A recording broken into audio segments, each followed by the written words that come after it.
সিংহপুরার জঙ্গলে রাজত্ব করত বীর সিংহ। তার পাশে ছিল রানী মায়াবতী, সুন্দর, সাহসী আর মৃদুভাষী। সবকিছু শান্তিতে চলছিল যতদিন না আসে নতুন বাঘ অরিন্দম। রাজা বুঝতে পারে কিছু অচেনা ঘটছে।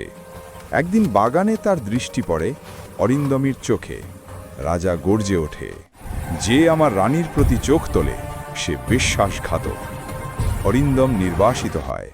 বৃষ্টি ভেজা রাতে সে চলে যায়। রানীর চোখে জল, রাজা নীরব। বছর কেটে যায়, অরিন্দম ফিরে আসে। দুজন মুখোমুখি দাঁড়ায় বৃষ্টিতে। চোখে রাগ নয়, শুধু অনুতাপ।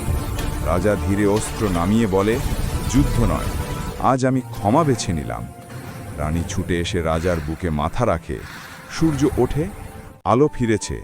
রাজা বলে, ভালোবাসাই রাজ্যের আসল শক্তি।